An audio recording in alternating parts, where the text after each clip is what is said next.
চিনি বেশি খেলে কি ডায়াবেটিস হয়? নিঃসন্দেহে ডায়াবেটিস একটি আতঙ্কের নাম। ডায়াবেটিস কাদের বেশি হয়? ডায়াবেটিস হওয়ার আসল কারণ কি জানানোর চেষ্টা করব আজ। ডায়াবেটিস শুধু বড়দের হয়, এটি ছোঁয়াচে রোগ। মিষ্টি জাতীয় খাবার খেতে পারে না। মেয়েদের ডায়াবেটিস থাকলে সন্তান হবে না। রোগা মানুষের ডায়াবেটিস হয় না। এরকম আরও বেশ কিছু ভুল ধারণা রয়েছে সাধারণ মানুষের মনে। রোগের নাম ডায়াবেটিস, আর যে ব্যক্তির ডায়াবেটিস আছে তিনি হচ্ছেন ডায়াবেটিক। বাংলাদেশে এখন ডায়াবেটিসে মহামারী চলছে।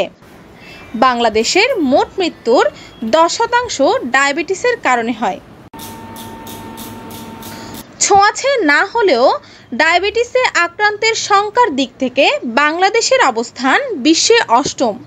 তাই ডায়াবেটিস সম্পর্কে জানার চেষ্টা করব ডায়াবেটিস বিশেষজ্ঞ ডাক্তার এম নকরেকের কাছ থেকে। ডায়াবেটিস হলো বিপাকজনিত রোগ।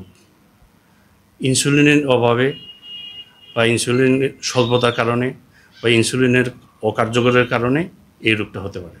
আমরা এটা রক্ত পরীক্ষার মাধ্যমে বুঝতে পারবো। এটা আমরা যদি অজিটিটির পরীক্ষা করি সেইভাবে হলে আমরা করতে পারবো। যদি ফাস্টিংয়ে যদি মোর দেন 7 হয় তাহলে এটা ডায়াবেটিস। আর ভরা পেটে যদি 11 বা 11.1 অথবা 11.11 বেশি হয় সেটা ডায়াবেটিস। ডায়াবেটিস আসলে 2 ভাগ হয়।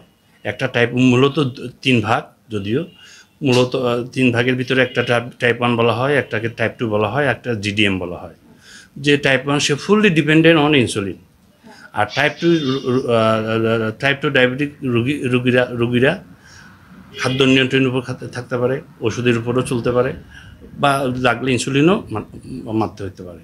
আর জিডিএম তো অবশ্যই ইনসুলিন মারতে হবে। জিডিএম মানে হলো যার গর্ভকালীন ডায়াবেটিস। তা ঘন ঘন প্রস্রাব হবে, গলা শুকায় যাবে, অধিক ক্ষুধা লাগবে, তার ক্লান্তি লাগবে, অবসাদ লাগবে, ক্ষত শুকাবে না, বিভিন্ন ইনফেকশন দেখা দিবে।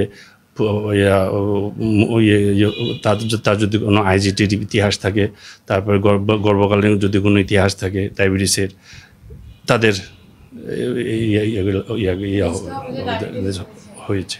ডায়াবেটিস হলে আমাকে প্রথমেই যে জিনিসটা করতে হবে সেটা হলো খাদ্য নিয়ন্ত্রণ এবং ব্যায়াম। 3D, একটা ডায়েট, একটা ডিসিপ্লিন, আর একটা হলো ড্রাগস। ডায়েটের ভিতরে খাদ্য নিয়ন্ত্রণ, নিয়মিত ব্যায়াম, ব্যায়ামের ভিতর তো ব্যায়ামই, আর ড্রাগসের ভিতরে ওষুধপত্র অথবা ইনসুলিন। 24 সালে বাংলাদেশের ডায়াবেটিক রোগীর সংখ্যা 78 লাখ। যারা টিনেজ, যারা তাদের জিনগত কারণে যারা পরিশ্রম করে না, অধিক খানা খায়, তাদের ডায়াবেটিস হতে পারে। এবং টাইপ 1 ডায়াবেটিস তো আছেই। 1 থেকে 15 বছর বয়সের রোগীদের যাদের ইনসুলিন নির্ভরশীল তারা তো আছেই।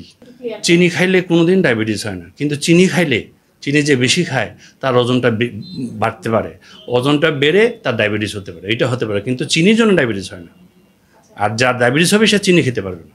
পরিত্রাণের উপর প্রিভেনশনে যদি বলি, প্রিভেনশনে 3 ধরনের হয়। একটা হলো প্রাইমারি প্রিভেনশন, একটা হলো সেকেন্ডারি প্রিভেনশন, একটা হলো টারশিয়ারি প্রিভেনশন।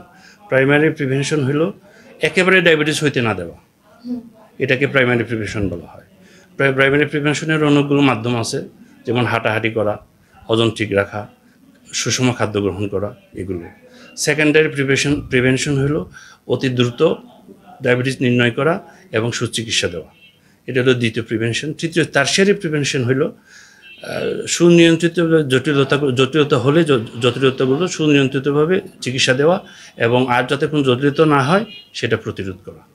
রোগীদের পরিচর্যা করে কোনো কারণ নাই, এই কারণে যে ডায়াবেটিস কোনো ছোঁয়াচে রোগ নয়, কিন্তু তাদেরকে একটু জ্ঞান দেওয়া দরকার যে ডায়াবেটিসের লক্ষণগুলো তারা যাতে বুঝে, বা কোনো সময় এরকম হলে বা 40-এর উপরে গেলে তারা যাতে ডায়াবেটিস পরীক্ষাগুলো করে। ডায়াবেটিস হলে নিয়ন্ত্রণের জন্য আপনি প্রথমে খাদ্য নিয়ন্ত্রণ, হাঁটাহাঁটি করবেন, তারপরে ব্যায়াম করবেন, তারপরে আপনি খাদ্য যদি লাগে ওষুধ খাবেন, যদি লাগে ইনসুলিন নেবেন। ডায়াবেটিস হাসপাতালে রোগীর সংখ্যা আগের চেয়ে অনেক বাড়ছে। এখন আমাদের ডেলি 70, 80 বা 100-এর উপরে রোগী হয়। আমরা সবচেয়ে বেশি দেখতে পাই হচ্ছে 30 থেকে 56-50 এরকম।